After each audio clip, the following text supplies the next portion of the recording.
Pode iniciar, já. Vai, José.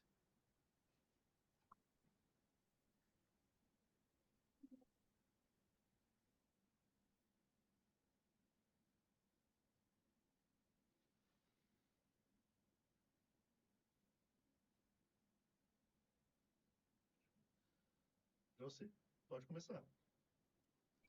Okay. Hello, everyone. Welcome to our Bioeconomy Masterclass. It's a pleasure to kick off this meeting, sponsored by the MIT Global Seed Fund and organized by SENAI Santa Catarina, the Massachusetts Institute of Technology, MIT, and Valley Institute of Technology, ITV. We'll explore the intersection of biotechnology innovation and sustainable development.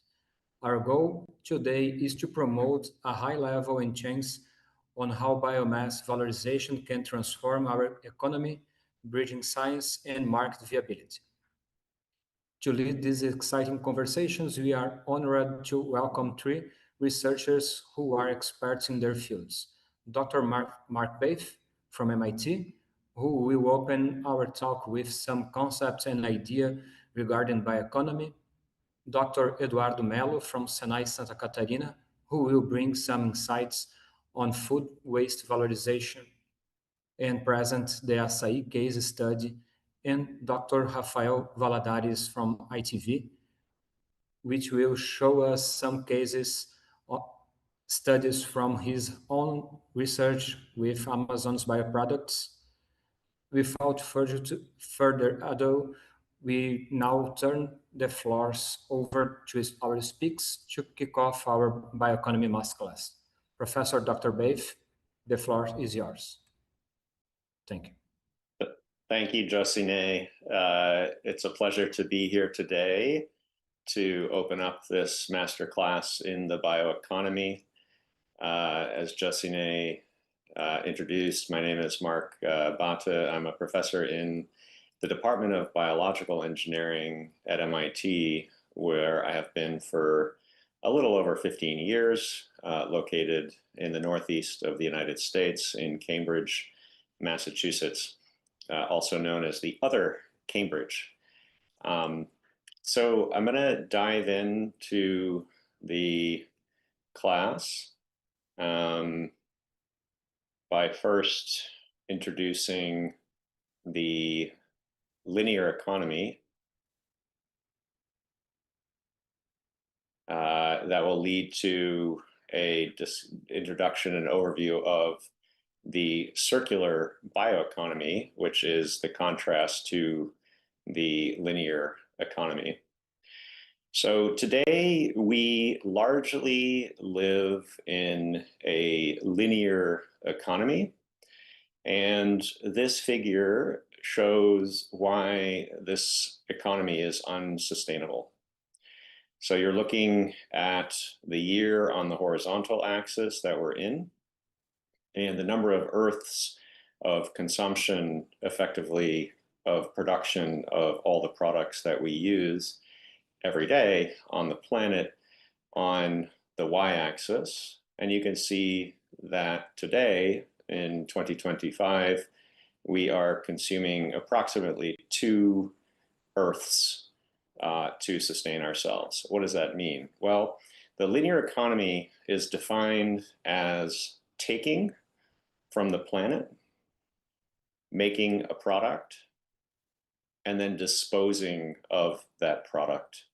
And a simple example is a plastic water bottle. We take petroleum from the earth, we create plastics from that petroleum, and then we use that plastic bottle and dispose of it, although efforts are, of course, underway to also recycle. So that model has driven the red line, our consumption upward since 1960, while the planet's capacity to regenerate its resources has remained flat. So the bottom line is you cannot run a linear system of taking, making, and disposing indefinitely on a finite biological budget, which is what the Earth has. Another interesting fact is that over 20 years, 2 decades, would be required to restore this accumulated ecological debt if it were untouched. So this ecological debt is accumulating in the form of soil degradation, fisheries collapse, deforestation, and a climate system under pressure, as Eduardo is going to speak about in depth on the acai berry example. The circular bioeconomy is the necessary correction to this linear economy, because the circular bioeconomy shown on the right closes loops to regenerate natural capital, regenerate the planet's capability to produce, and replace this linear model entirely. So the linear economy can be viewed, sorry about that, on the left as a staircase going down, taking from nature, making a product, using it sometimes briefly, disposing of it to generate waste. The circular economy on the right, instead, is a wheel where every stage from design to consumption feeds back to the next. Waste becomes raw material, repair and reuse extends product life, and collection and recycling close the loop. The circular bioeconomy operates in this right-hand model across everything we make and consume on the planet, from materials, the clothing we wear, the parts of our cars, to medicines, to food and food additives, to fuels that fuel our transportation, and more. So this circularity on the right is the only way in the long term in which sustainable life can be realized on the planet, given our fixed natural resources and a growing human population globally. Okay, so the question then is, what is the circular bioeconomy, and what is the bioeconomy at all? So the bioeconomy can be defined as the production of renewable biological resources and the conversion of these resources and waste streams into value-added products, such as food, feed for our livestock, bio-based products, and bioenergy. That is the definition from the European Commission from 2012. Importantly, the bioeconomy is not circular by default. The fact that we could take wood from a forest and burn it to make energy is not a circular process by definition. The circular economy is defined as minimizing the generation of waste and maintaining the value of products, materials, and resources for as long as possible. And this figure shown here captures the architecture of the circular bioeconomy in one image. Biomass enters from sustainably sourced feedstocks on the left, flows into integrated multi-output production chains, biorefineries that co-produce bioproducts, food, feed, fuels simultaneously. So what distinguishes this from a conventional bioeconomy is what happens after that first use. The inner loop, prolonged use, shared use, recycling, and cascading keeps biological materials circulating at high value for as long as possible. Energy recovery and composting then are the final last resort, not the default. So that circularity is really key to the concept, as you'll see with, again, a very specific implementation and example from Eduardo in a few minutes. So I wanted to just close to give you a few examples from MIT in Cambridge, Massachusetts, where the bioeconomy efforts are underway, including under the umbrella of a larger climate initiative that the president of MIT has launched several years ago. One example is in a consortium the MIT Climate and Sustainability Consortium, MCSC. So this is an academic industrial partnership. And one example of circular bioeconomy implementation there is Professor Brad Olson in chemical engineering is developing protein polymer-based hybrids, materials, to mimic the properties of petroleum-derived plastics, such as nylons and polyurethanes, which are derived currently from fossil fuels, but producing them using renewable biomass feedstocks through biorefinery type processes. That's ongoing work.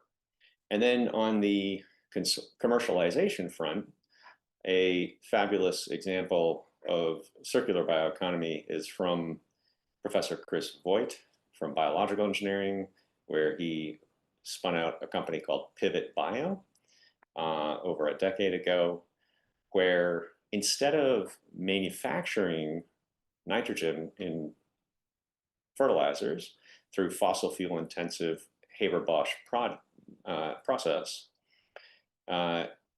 this company is restoring the natural biological nitrogen cycle that agriculture has been disrupted in the first place by engineering microbes, small organisms that feed on plant sugars. They fix atmospheric nitrogen, and they deliver that nitrogen precisely to the root of the plant. It's a closed loop, biological inputs, biological outputs, no synthetic intermediary, fully circular bioeconomy. From my own lab, a bioeconomy example is Kano Therapeutics, a spin-out in Kendall Square that's developing and producing DNA for gene therapeutic medicine. And so traditionally DNA is made using chemical synthesis, which generates significant hazardous organic waste.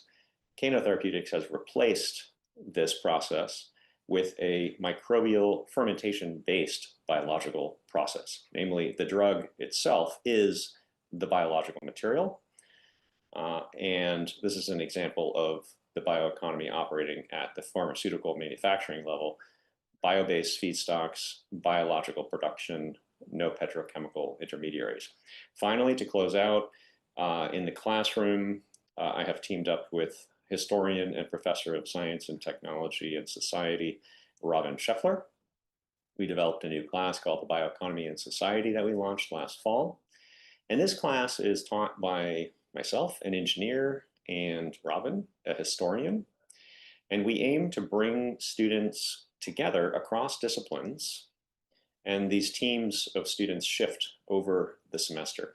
The premise is that we cannot train effective bioeconomy practitioners by teaching only science and technology or only history and policy. You need both. So this is a course that's a model for how MIT is thinking about the bioeconomy, not purely as a technical transition, but as a complex industrial and societal transition that requires people who can move fluently between the laboratory and the policy space to affect technology transitions and this industrial transformation to actually impact the world, to make it into the marketplace commercially, to move us towards a circular bioeconomy. With that, thank you so much for listening in, and I'm going to hand over to Eduardo for the rest of the presentation. Okay. Okay. Thank you, Mark, and hello, everyone. Welcome to our masterclass today. And so I will pick up now from the talk, the amazing talk from Professor Mark. And as you saw, biomass is an important material, raw material, in the concept of bioeconomy. It's the basis of bioeconomy and circular bioeconomy in a larger scale. And as we see in this image here, we have different sources of biomass. And just pass to the next slide. Okay, just 1 second. Yeah. So we see that most of these biomass is actually food waste produced at different stages of the food supply chain. Please, can you pass to the next? Yes, so we have, as I said, food waste being produced since the crop fields all the way through the processing in the food factories, during distribution, up to the point where it gets to our table at our households or at restaurants. So throughout the supply chain, we have food losses and waste. And can you please go to the next? Oh, okay, I think I have the control now. And we see that worldwide, the amount of food waste produced is huge. So I said that at least 1/3 of all food produced is waste or lost during one of these.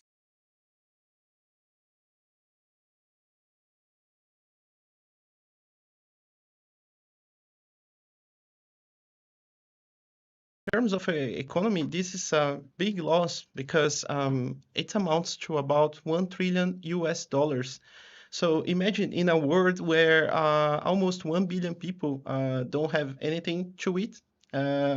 This is a big waste, and we need to find ways to valorize all the potential, the nutritional potential and the chemical potential that is present in this biomass. So what do you think happens to all this waste? Where does it go?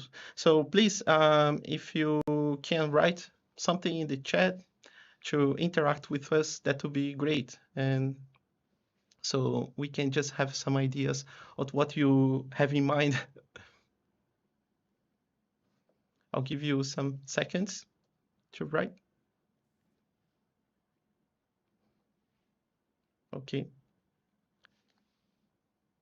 So Nachi, do we have any answers from our audience? Edu, wait a minute because the transmission has a delay. All right, no problem.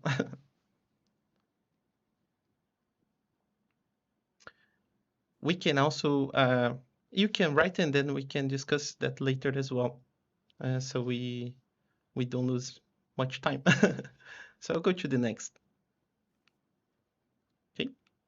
So yeah, if I guess that you probably thought about one of these three destinations. And actually, the three images that I show here in this slide are the main destination of food waste worldwide. So we, on the left, we see onions left in the field to rot. That happens due to different problems, usually weather-related problems or a surplus of production, which then doesn't give much profit for the producer. So sometimes they leave things rotting on the fields, which have it's not very efficient or very environmentally friendly as well. We have on the right, on the top right, we see like a combustion or incineration, which it's a technique that is used in many countries where food waste is just burned. Sometimes, in the best cases, to produce energy, but sometimes it's just incinerated and not even the energy is recovered, which is sad. And in the lower bottom, on the left side, on the right side, sorry, we see landfill, or sometimes the organic waste and food waste from urban or agriculture sourcing is just dumped in nature or in the landfills, which is really very undesirable. Because in all these cases, we are losing all the potential that is inherent to the food waste. So is there a better destination? Well, I if you can write something in the chat as well, that would be great. And we can talk about that later, about your ideas. So yes, there are several alternatives and strategies that we can use to mitigate waste production, or in the cases where the waste cannot be avoid, or what we call like unavoidable food waste, we can then find a processing or application for this resource. So in the literature, you probably will find a picture like the one shown in this slide, like an inverted pyramid, where we have a rank of strategies to deal with food waste. So from the most desirable to the least desirable strategy. So as I said, the first most desired strategy is food waste prevention. Why? Because it's better to prevent waste than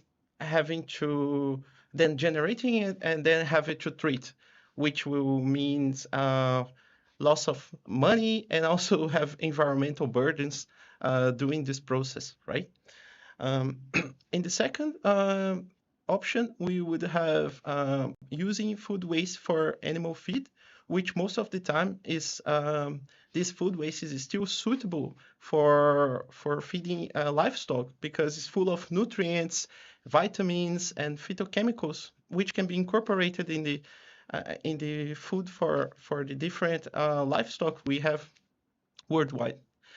And the third option, which is an interesting option for us that works with chemistry and biochemistry, biotechnology, is the transformation of food waste into valuable added in bioproducts with added value.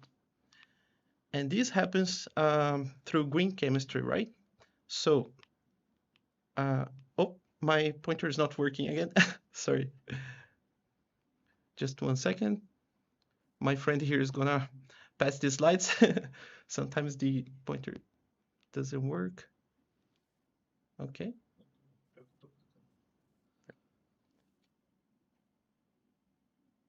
Oh, okay. Now it goes. Yes. So as I was saying, through green chemistry, we can go from something with very low value, like different types of food waste, like bagaços, leaves, seeds, pomaces. And then, please, can you go? We can use different biochemical process to extract valuable biomolecules from these residues and turn them into valuable bioproducts, which can be ingredients for medicine, pharma industry, ingredients for cosmetics, for foods and drinks, and even different materials like biosorbents, bioplastics, etc. So this is a very interesting approach because we have added value throughout this process. So we go from something with a very low value to a very high value. And next, oh, please, can you go back to the previous? Yes. So after that, we have another strategy which is turning food waste into bioenergy and composting. This is interesting, but is least desired than the ones above because it's of a less value, let's say. And as a last resource, then whatever cannot be recovered for biochemicals, bioenergy, or composting, then or animal feed, then we can repurpose it for landfill. But this would be the last resource because it's the less sustainable and economic viable. I'm going to the next slide. Okay. So talking about different processing routes that can be used to turn food waste into valuable bioproducts and bioenergy, we have different strategies that are used. I think I just have a little delay here. Okay, just be patient, please. Okay, yes. So the first processing will be the physical processing, which prepares the biomass for further utilization. So it means drying, size reduction, densification to make transportation easier, extraction, like when you have oils mixed with water, things like that. And then we have the actual processings routes. So we have here biotechnological or biochemical processing, which use enzymes and microorganisms to turn a waste into biogas and different bioproducts. And we also have chemical processes, which use acids, solvents, to also extract value from this waste. And on newer techniques as well, like ionic liquids and supercritical fluid extraction as well are being used. And we also have thermochemical process, which turns waste into biofuels, even solid biofuels, and energy as well. Okay. So now, just to have a little break, I prepared a little quiz for you guys, and please, if you can answer each question in the chat, and then after some seconds, I will give you the answer. So if you want to interact with us, please, that would be nice. So the first question is, let's see if you pay attention on my talk. How much food waste is produced globally per year? Okay, I'll give you 5 seconds. I hope it's not is enough, right? Okay, so let's see if you got it right. Okay, just be patient with technology. Okay, so it's about 1.3 billion tons, right? So the second question, which food waste or biomass strategy is the least desired according to the literature? Okay. So Nachi, people are getting it right. How is it going? Yes, we have 2 answers from Reinaldo and Bianca, and they got it right. Nice, The first nice. question. Okay, let's see the second one. Reinaldo answered landfill. Landfill. Great. Yes. Got it right. Well done. And the third one, which food waste processing routes routes, right, leads to high value bioproducts? This is easy one.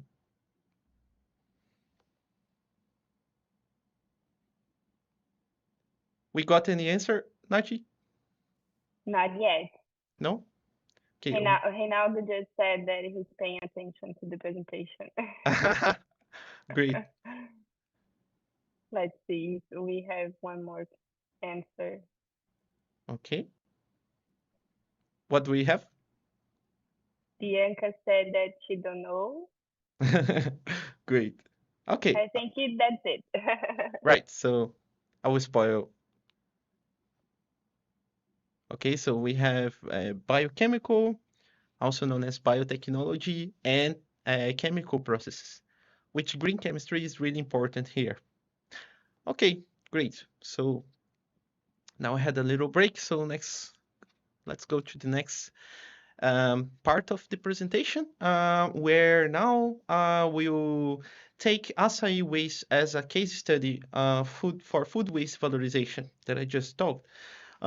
So I want, sorry, I want to ask for the audience that is not from Brazil, if you have ever tried açaí, you know what it is, and do you have an idea where does it come from?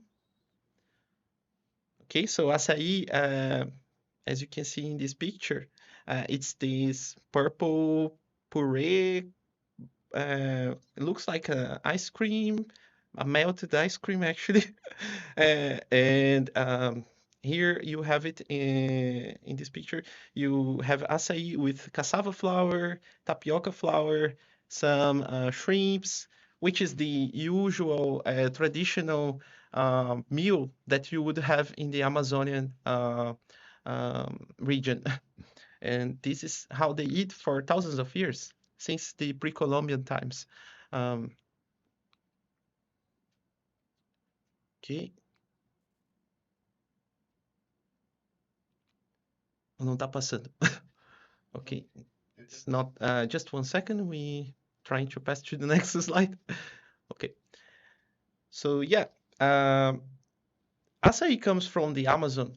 The Amazon is the largest tropical forest in the world, and is one of the most biodiverse biomes in the world as well. So just for you to have an idea, just wait. Okay, you see in this picture that only 10,000 square meters of Amazon rainforest covers the whole vegetation found in Europe. So can you imagine how dense and how diverse is this biome? So it's huge. There are more than 40,000 types of plants, hundreds, thousands of mammals and reptiles. So it's really, really big and diverse, right? And interesting that the indigenous people from the Amazon, before the Portuguese arrived here and called this land Brazil, they used to call it Pindorama, which means land of palms.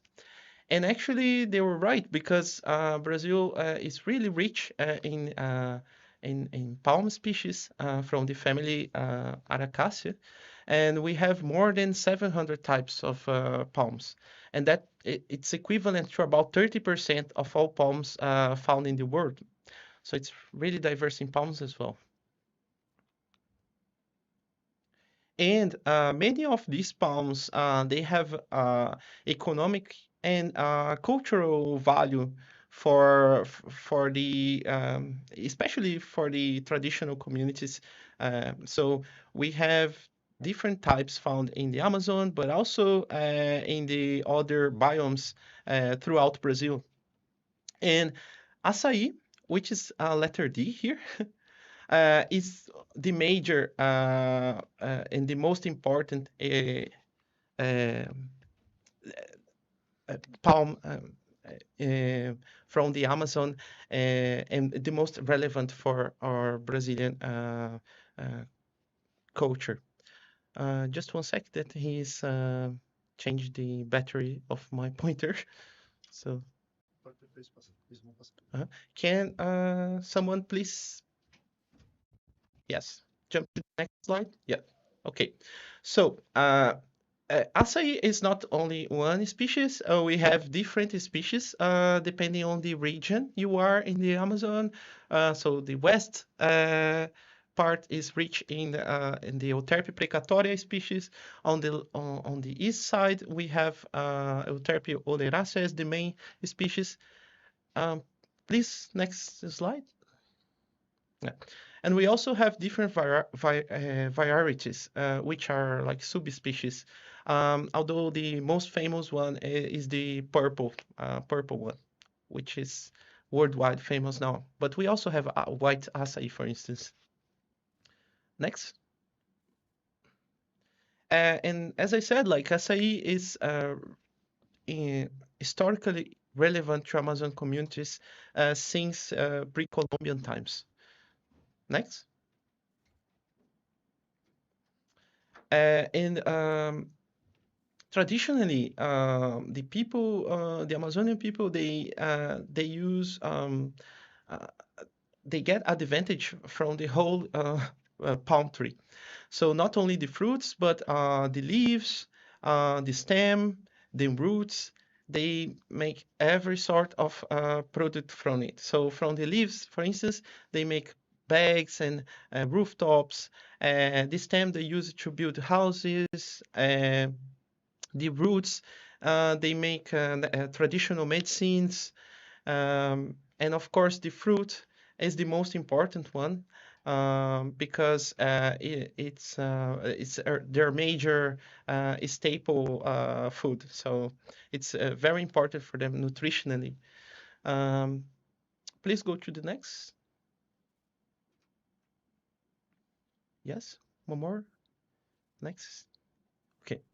So açaí is have a very important role in the Amazon bioeconomy. It's the main non-timber forest product, which means that it's a more sustainable economic approach to the forest because you don't need to cut the trees. You use the other parts, let's say, of the tree to make products or food from it. So this is really nice. Next. And now açaí is worldwide famous and it has a huge market of about 1.5 billion US dollars per year. And next. It also it's very important for the local economy of the Amazon. So about 70% of the income of the riverside communities of the Pará state in Brazil comes from açaí production. So for you to have an idea of the impact of açaí in the local economy, which is really, really important. And also,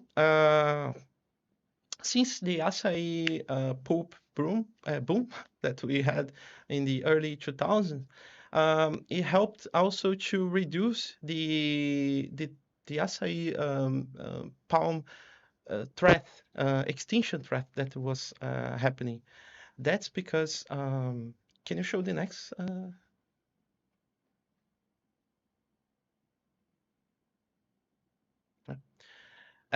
Before the boom of açaí, the açaí puree, the açaí pulp,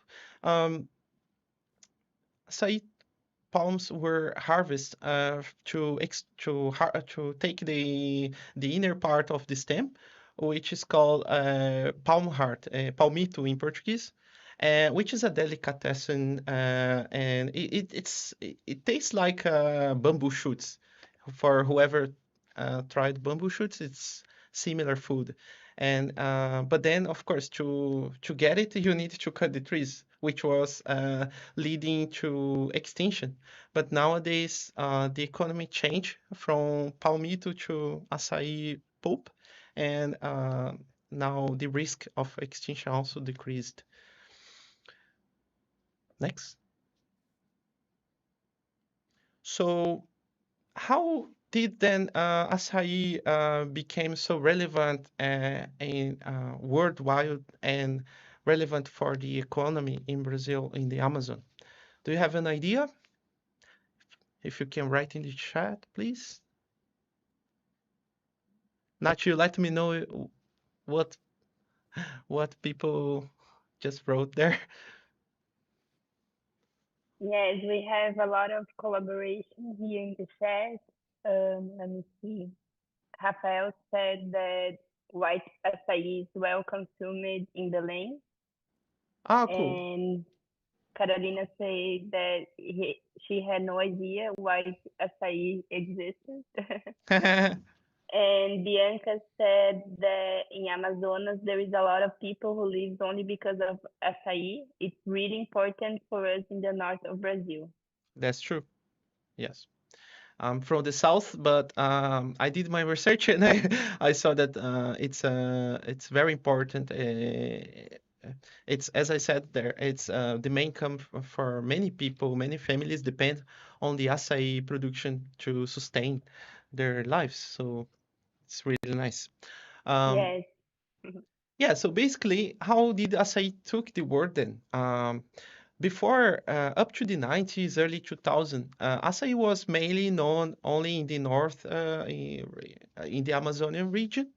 As I said, like with the traditional way that they eat açaí is they don't put any sugar in it, so it's just the natural açaí pulp with some fish or shrimps, and then some cassava flour.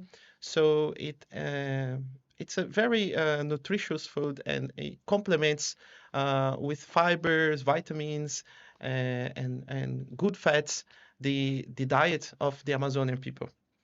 It was local and cheap and very accessible for everyone, and up to even today is still the staple food for in the Amazonia. Nowadays, the way we people that don't live in the Amazon knows açaí is very different, right?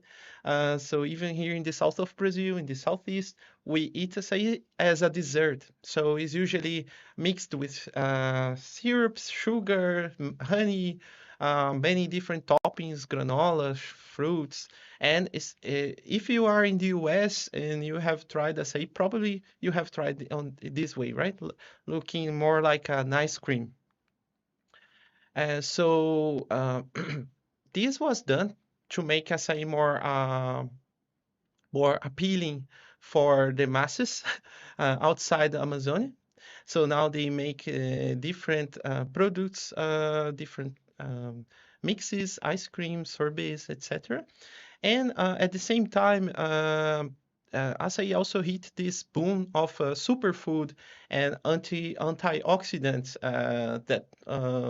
that was promoted in the marketing and by these science magazines as well. So it became famous for being like a superfood full of antioxidants, which have like health benefits. And then it had this global reach. Okay, now my pointer's working well. Great. So yeah, if we look at the composition of açaí, it's really we can see that's true. It's really nutritious and balanced. So we see a balanced amount of fats, fibers, proteins, minerals. It also rich in different types of antioxidants, anthocyanins, vitamins, phenolic compounds, and as I said, all these have health benefits, which nowadays people are more concerned about their health and they want to eat healthier, so they are looking for products like açaí, right? And also, due to this amazing composition of açaí, many research and industrial innovation started to appear, trying to bring new products derived from açaí. And we can see here in this graph that more than 300 patents we already have on açaí, exploring this potential of açaí benefits. And these patents are mainly in the area of pharmaceutical, therapeutical applications, due to this biological activity of the antioxidants and the nutritional value of açaí, cosmetics, foods and drinks. And interestingly, about 30% of these patents are from the USA as well. So now going to the big numbers. In this map of Brazil, we see that most of the production, of course, of açaí is concentrated in the Amazon region, and about 85 to 95% it's produced in the state of Pará, and the whole production it's about 1.7 million tons per year. And most of it's commercialized as a frozen pulp, because açaí, fresh açaí pulp have a very short life, let's say shelf life, because after 24 hours, it's the taste and flavor start to decay due to oxidation. So as soon as it is prepared, the pulp is prepared, then it needs to be quickly frozen and then distributed to the other regions in Brazil and overseas as well. And as I said before, it has a huge market of $1.5 billion per year and an expected growth of 13%. Nowadays, about 10% of all açaí pulp that's produced it's exported to more than 30 countries, with USA being the major importer. So about 40% of all pulp that is exported is bought by the US. So here now I'll show you the steps for the açaí supply chain. So from the harvesting to how it gets to our table, right? So yes, it starts with the harvesting. So this is a very tough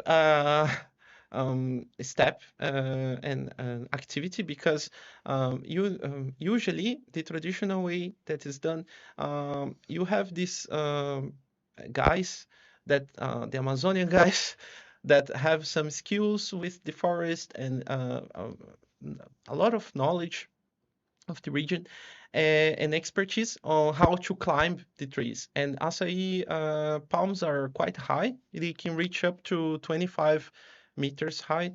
So it's a quite risky job as well. And then once they harvest, so they cut the bunch of açaí, go down, and then they quickly sell it to the boat crossers. So we have to think that in Amazonia, rivers are like roads. So they have many rivers and they use a lot the aquatic transportation. So then the açaí is taken by these crossers, and they are quickly sent to the wholesale market, not too far from where it is collected. And from the wholesale, then it is distributed to either restaurants or to factories where they're going to do the first process of the açaí, right? And then in step 4 here, it's the starting of the açaí processing. So they first wash the fruits and sanitize it to kill microorganisms, and then they put it in a machine which will pulp the pulping, where the seed is separated from the pulp, and then it is frozen. And all this has to be done under 24 hours. So it's a very critical part of the supply chain. Once it's frozen, then it's fine. Then they can distribute it worldwide. And then it goes to a next processing for making different formulations, different products, right? So you have mixes with guaraná, syrup, honey, raw sugar, whatever you can think, ice creams. And then all these final products get to the consumer at restaurants and snack bars, etc. So here is an image of a peconheiro. So it's the guy that climbs these palm trees, and they are called peconheiros because they use the peconha, which is a kind of traditionally it's made of the leaf of the açaí palm, but nowadays they use a rope as well, and that helps them to stick to the stem so they can climb it easier. But nowadays also there are some newer innovation and techniques coming up, appearing, that may in the future replace the pecueiros, but for now they are still the major harvesters of the açaí bunches. So now, please, can you show this little video? So I'll show you a small video where this guy shows how they climb it, and they in the video they also show one innovation where they use a stick with a cutting saw, and then they can bring the açaí bunch to the floor. So it's very short. So he's just talking about the importance of the pecueiro. So you see, so they do it very quickly and very skillful, and bring it to the floor safely. And now, so this is one of the machines that are starting to appear, but still incipient. So you with a stick you can climb it, the saw up, and then it cuts the bunch and bring it down. Yes, okay. Also, we have recently it was launched as a prototype this açaí bot, which is basically, it's similar to that stick, but it works like remotely. You can also show, please, the video. Yeah. So all these technologies, again, are very new and are still not implemented like in large scale, but probably in the future it's gonna become more common. So yeah. Yes. So they wrap it around the stem, yeah, and then with it has a cutting saw, and with a remote control he can tell it to go up and do the job. Yeah.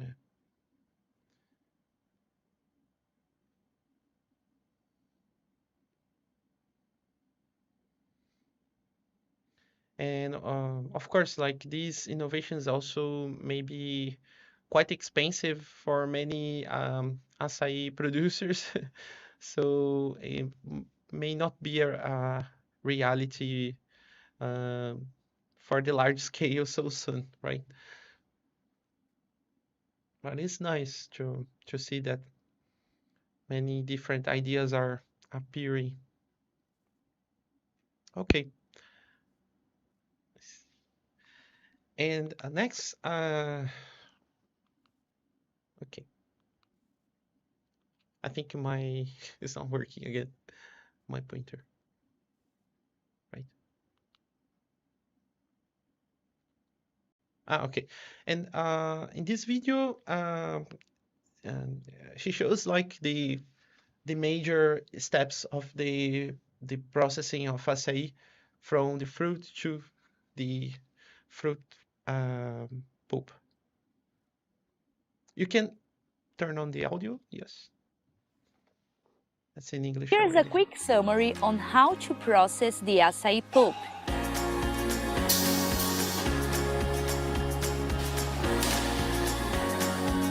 First, selection of the best berries that will undergo a wash and cleanness of the fruit. Next, thermic shock followed by storage in tank to soften the pulp, making easier the removal of the pitch. Since acai berry is 95% peach and only 5% is flesh. Once the peach is removed, the next step is pasteurization, which is done carefully so not to remove the antioxidant properties of this superfruit. The final step is filtration to keep the color, aroma, flavor, and integrity of this fruit. Now the acai pulp is ready to pack and head to your table, with the same aroma and flavor from our farm in the rainforest to your blender.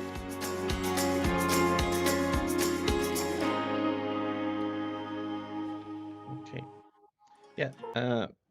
The translation was acai beet, but it's actually peat or seed, right? That's what she meant. Okay, so as you saw in the video, most of the acai berry is the peat, the seed. Oh, can you activate? Yeah. Yes. So 85 to 95% is composed of the seed, and only 5 to 15% is the pulp. So you can imagine that a large amount of acai seed is produced, and by so far it's being considered as a waste. So at least 1.4 million tons is produced every year. So it's a huge amount. And what would be its destiny? You probably know already. And what could be done with it? So that's more interesting question, right? So as I said, it takes the same destiny as other food waste. Usually in Brazil, it goes to landfill in the best cases. Sometimes it's just dumped in nature irresponsibly, unfortunately, but that's the truth. But in some cases, a small portion of it goes to factories like this one, where they use it to produce energy, thermal energy. But this is a small fraction of the whole. So due to this increasing amount of acai waste and this environmental burden in Brazil, many researchers started to look at different possible applications and valorization strategies for this waste. So I'll show you some examples from the literature. For instance, in this example, they use acai waste as a source of a bioproduct. So acai seed is basically lignocellulose, which amounts to about 80% of the dry matter. And from that, about 50% is mannan, this polysaccharide, which is part of the hemicellulose structure. And this mannan can then be hydrolyzed to its monomer, the D-mannose sugar. And interestingly, D-mannose have found different applications in different areas, like in pharma, in cosmetics, in food. So it's been research. There has been many research on D-mannose and its bioactivity. So it's a possible source of D-mannose would be then acai seed waste. In another example, we have different biorefinery strategies for the conversion of acai into something more into some valuable product. And in this study, they compare different strategies. So the first one is only for the production of energy. The second one is looking at the production of energy plus polyphenols extract. The third and the fourth, they produce 4 different products. So we have energy, mannose, sugar syrup, and polyphenols. And they found, not surprisingly, that the one with diversification of products, the last one, it's the more profitable and more sustainable alternative.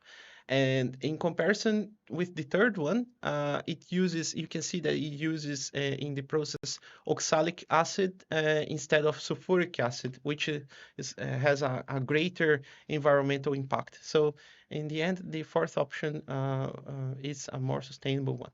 So we see that's possible to create biorefineries from this waste and use it as turning it from waste to a resource. Next, we have this review, which brings together many research looking at the bioactivity of these açaí waste extracts. And we see that these extracts, they are really rich in bioactivity. So using in vitro and in animal studies, they have found antimicrobial activity, antioxidants, antiprolifertic, which is related to anti-cancer activity as well. So this is really interesting. Also, another application would be açaí seeds would be for soil remediation. And in this study, they combine a preparation of açaí waste with gypsum waste as well to treat soil contaminated with bauxite. Bauxite residue, it's a problem in the Amazon as well because of the mining, which is usually looking at the production of alumina to turn into aluminum. And you see that the areas where they treated the soil with açaí waste and gypsum had a better growth of vegetation. So this shows that the açaí seed waste has also a potential to be used as a soil conditioner and for soil remediation.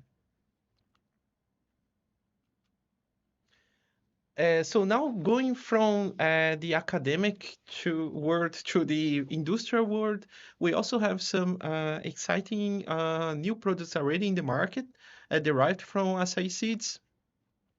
So for instance, we have the açaí biochar, which this company, for instance, produces by pyrolysis, which is a sort of burning, but it's like burning without oxygen.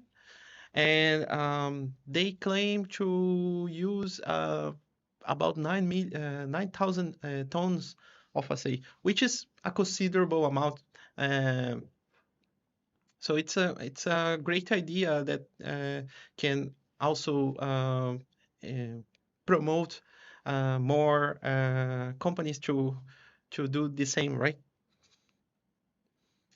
We also have açaí coffee, which is would be an alternative to traditional coffee because it's a caffeine-free drink, which many people nowadays prefer. And also, it's interesting because it can be considered a source of vitamins and minerals and even fibers as well. And of course, we have also bioplastics derived from açaí seeds. As said, like the major component is lignocellulose, which is can be a good ingredient for making bioplastics. And this company, they claim that by producing bioplastics from açaí waste, they have 76% reduction in CO2 emissions if you in comparison to polyethylene from oil. So this is very interesting as well. And as everything in life, we have some challenges that needs to be overcome in order to for açaí seed goes from waste to a resource, right? So we have more broad socioeconomic, let's say, challenge, like the integration and valorization of traditional communities, because as I said before, açaí is very important for these people. It's their major income. So everything that's gonna be developed in on açaí production needs to be done in integration with the Amazonian riverside communities. It's very important as well to avoid just for profit kind of mentality. So if we think about producing more açaí and making it larger scale, we need to think of systems that are in harmony with nature and are not going to be unsustainable. Then we miss the circularity and the bioeconomy aspect of the economy, right? So instead of thinking of a monoculture of açaí, for instance, we can think of agroforestry systems where açaí plantation will be integrated with the native environment, with the native trees and animals surround that environment. We also have a challenge of infrastructure and public support. So, of course, in regions like in the Amazon, where infrastructure is still a bit hard, these need to be overcome. And of course, we need public support for that as well. Pre-processing can be challenged because of the costs, like drying biomass is a big bottleneck and so we need maybe strategies that are more look at the whole material without needing to dry it or to pre-process. That would be more interesting in some cases. And the logistics as well. So maybe thinking of local decentralized biorefineries, that would be really nice, because then it makes the logistics easier and makes the process possible, viable. So as an outlook to the future, we see that there are different sources of of avoidable food waste, like açaí seeds, which are rich in bio compounds, biomolecules that can be incorporated in their circular bioeconomy cycle to make newer and degradable products, which then have an impact in our lives and at nature as well. So to end this talk, I have a last quiz for you. Okay, so why was açaí at risk of extinction before pulp became major açaí product? Can you answer this one? Nachi, you let me know the answers, please. Yes, just a minute.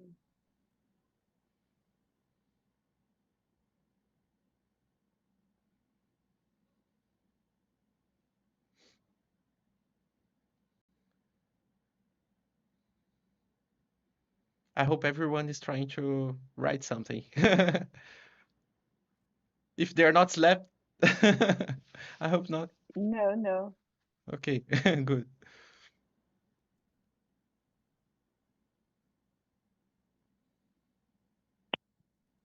People were discussing the chat while you were talking, about the prices of açaí, and that increased a lot in the last year. And let me see, Charlie said, great research subject. Congratulations to SENAI Santa Catarina and its partners in this development. Good. Um, That's not the answer though. no, Okay. No we problem. wait a minute.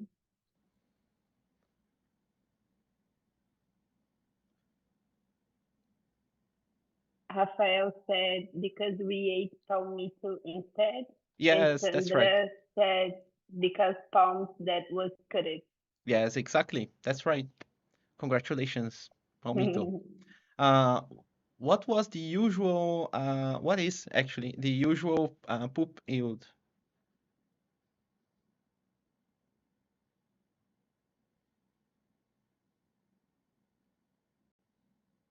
Any ideas?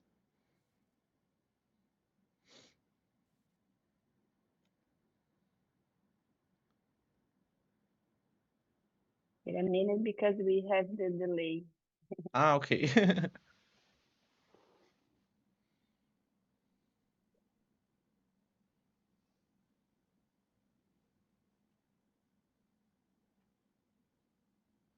Rafael said 5%, Yeah, that's right.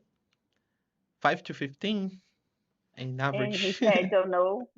Okay. Reinaldo said 5%, Yes. So it's yeah. Carolina 10%. hmm Yeah, it's little because the pulp is very thin. Most of it is seed actually. And what is the major? This is a bit hard for the non-chemist people. What is the major high-value biomolecule found in the acai seeds? I don't know if you're gonna remember that.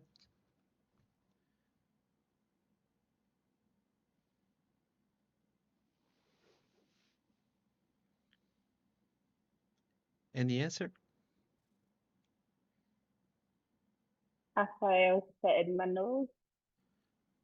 Don't Manan. know either. Yes, Manan. Yeah, great. Well, not too bad. Great, great. Okay, so Antocianin, sorry? there is more answers. Ah, right. Okay, so now we'll pass the floor to Dr. Rafael Valadares from ITV. Please go ahead. Thank you, Eduardo, for your great talk on açaí bioeconomy. This is such an important topic for tropical regions, for Brazil, and especially for the northeast part of Brazil. While you were talking, we were discussing in the chat about açaí prices, how it have been raising in the last few years. Well, my name is Rafael. I'm agronomist. I'm from Minas Gerais, and I'm working in ITV for 12 years in Belém. When I arrived in Belém, açaí was about 10 to 20 real a liter.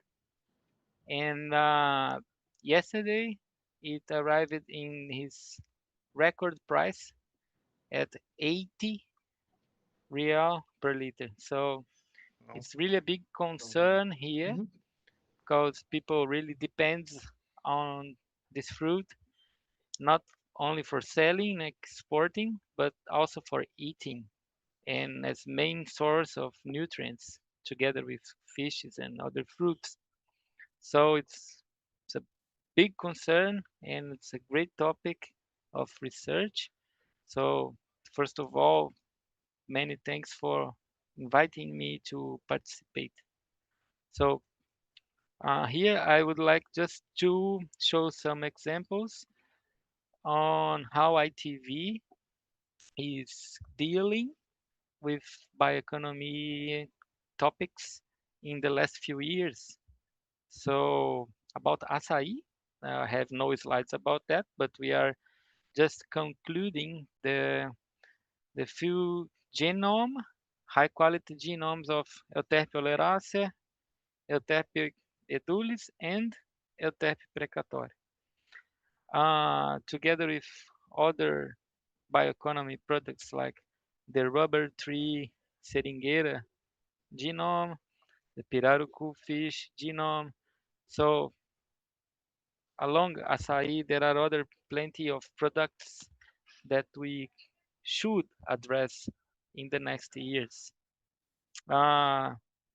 So in my slides, I work mainly with metaproteomics, and I would like to show how can we use these tools to address not only academic questions, but social questions as well. So if you are seeing my first slide, it's about cocoa. So in the upper part of the slide, we're seeing a chromatogram. So the aim of this study was to address how microbial diversity floats during cocoa fermentation and how we can take advantage this process to get more value and to enhance our production. So we applied liquid chromatography coupled to mass spectrometry, and we have examined samples from cocoa seeds since day 0, day 1, day 2, day 3, until 7 days of fermentation. Analyzing the mass spectra, we see that the main part of this yellow part here, which are the main peptides, comes, of course, from theobroma, which is cocoa. And it decreases throughout the days and gives space to bacteria peptides instead.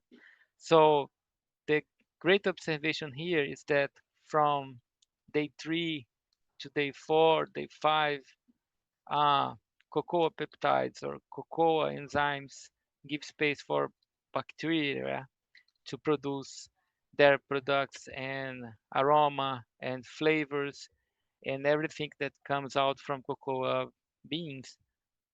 In the right part of the graphic, we can understand that fungi is mainly responsible for the fermentation process, glycolytic process, and bacteria are more related to other processes like aroma production and so on. And with this technology, so we can understand how special chocolate can be found, or why a chocolate can be called special, and we can investigate terroir effect and many questions related to fermentation products. Other very important product in Belém is tucupi, that is used to make tacacá, which is more well known, at least in Brazil. So it's tucupi. It's part of the flour production. So it's a residue that when we screw the flavor, we have tucupi, and we need to fermentate this also for at least 2 days. And we examined these subproducts along the hours. So we start analyzing on 0 hours, 4 hours, 8 hours, 12 hours, until 1 day.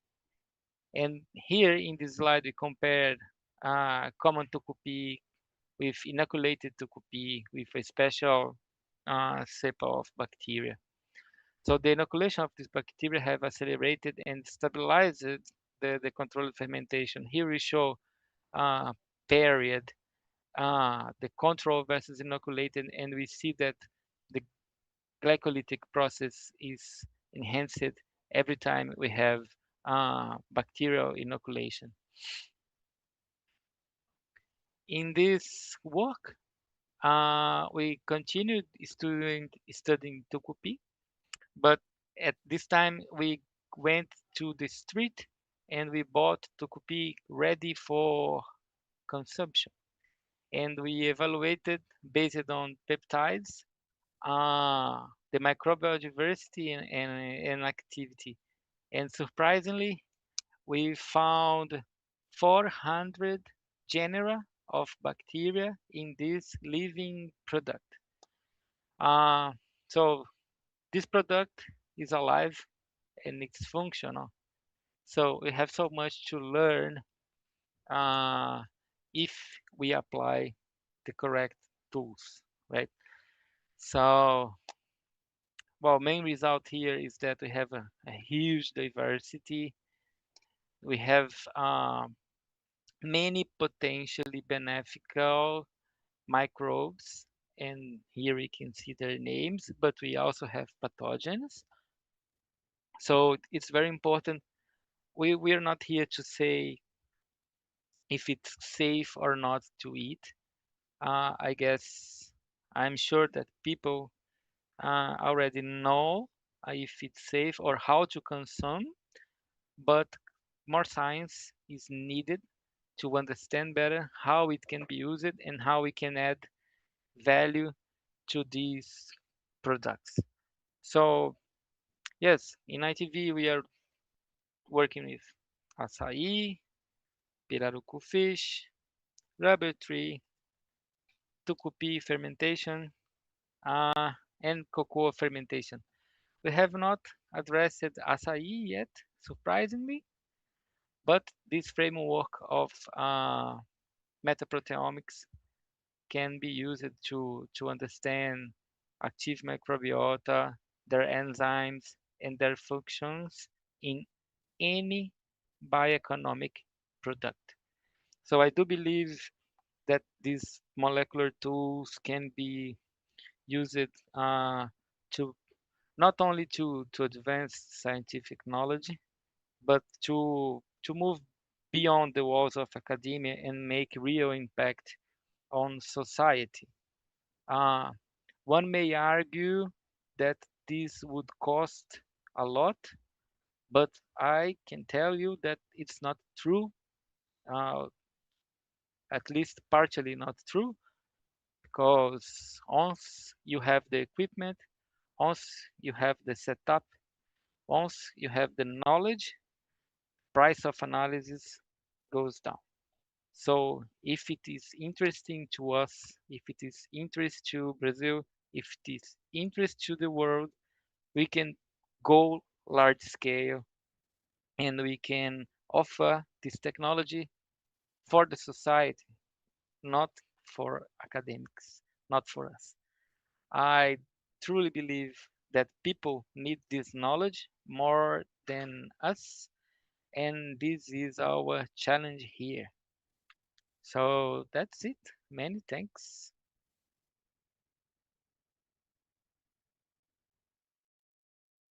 Huge thank you to our speakers for this amazing session. It was a truly enriching experience for all of us. Now we want to hear from you.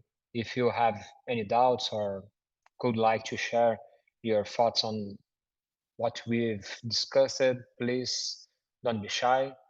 To make sure everyone feels at ease, please feel free to post your questions in Portuguese or English. We can translate for our speaker. Thank you.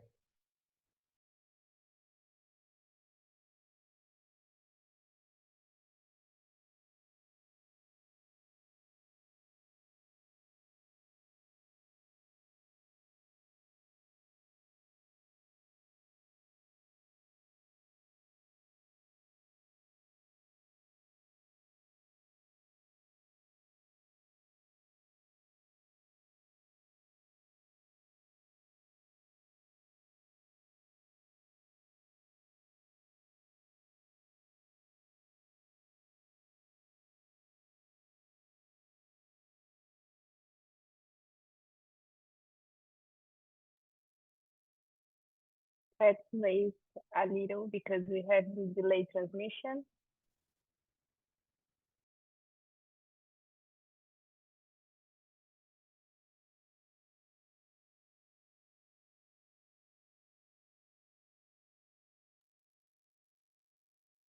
Rafael, Bianca asked about the tucupi. Oh, Yes, you answered. yes, I have answered in chat, but I can answer here as well. So, well, tucupi was in the second example. It was in natura. We have not boiled, we have not heated, but there is an important observation. When I arrived here, I had no idea I had to boil tucupi before eating, because there is not a clear recommendation that you need to boil it before. So when you buy a product in the supermarket, or you think it's ready for eating, but it's common knowledge here that you need to boil for some time. I don't know how many minutes you need to boil. So this justify why you need to study more, right? Because, well, we bought this product in the supermarket. First time I used it, I just threw it on the kitchen and okay, let's eat it. So I have no idea so there are no recommendations at all. So you can go to street market, buy açaí, buy tucupi, come home, and then it's out of your lucky, right? Uh, it's not a big deal here. People are very used to eat, but uh, somehow these results can explain why tourists come here and have some disease, sickness, or maybe even people from north or from Belém have stomach problems or so on. Because yes, we have a huge biota associated to tucupi, and it is yet unknown. So I think it's a topic to address with very carefully, because again, we don't want to to say that it's a problematic product or nothing like this. We need to add value to good tucupi, or we need to add value to those who has good practices, or we need to help how to understand and to orientate how to make this process more safe for everyone.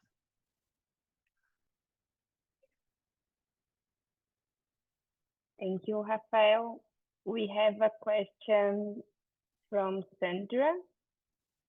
The question is, regarding the marketing of açaí, do you understand the market acceptance would be packaging intent for the end consumer as shown in a slide, or for book sales, B2C or B2B?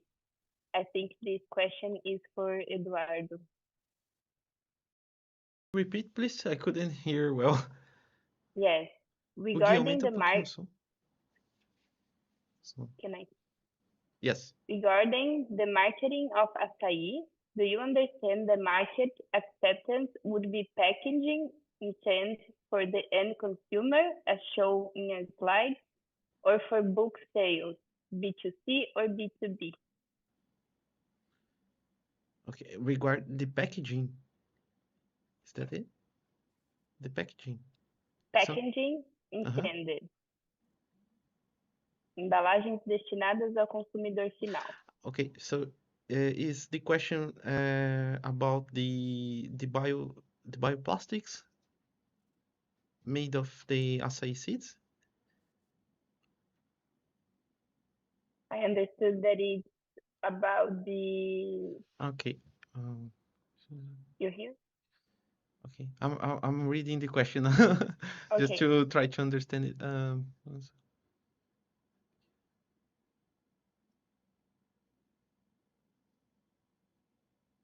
Oh, okay. Yeah, I think regarding the acceptance of açaí for the general public, of course, it's not only about the packaging.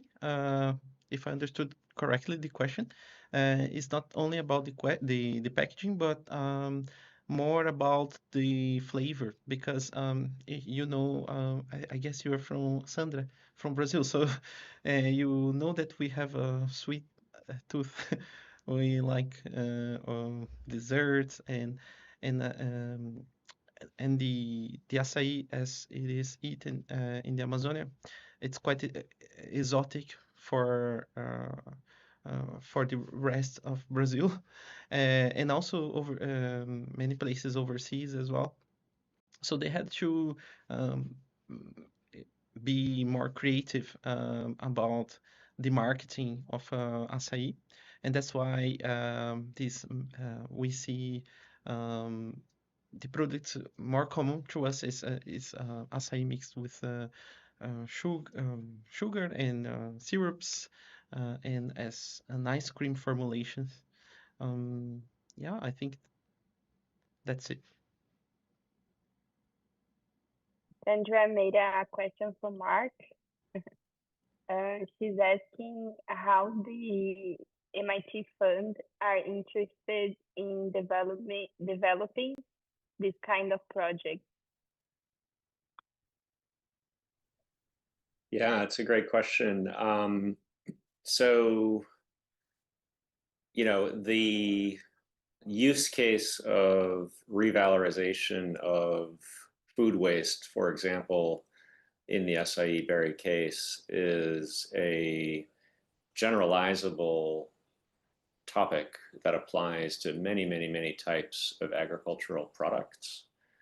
And so understanding how technology can help to drive economic development and prosperity locally in an agricultural community is something that you know is a very specific example of that here for acai berry, but applies to many, many different products. And so I'll give you an example. In the heartland of the United States, Nebraska, Iowa, etc., corn is a major agricultural product from the United States farmlands. Corn has also a tremendous amount of waste stream in the harvesting of what is the corn kernel, the fruit effectively, or seed. So anyways, that's an area of bioeconomic development for the United States that has very large implications for the agricultural communities, for economic development in the rural parts of the nation, and is very parallel to this activity of bioeconomy research and valorization in the Amazon. So as they say, it takes a village, and the village in this case spans the world, in this case, the United States and Brazil, to try to advance the economy. Thank you, Mark. We have one last question. It's from Luis. Hello, what is the current stage of implementation of the Amazon bioeconomy? I don't know if this is from Eduardo or Rafael, or who wants to begin?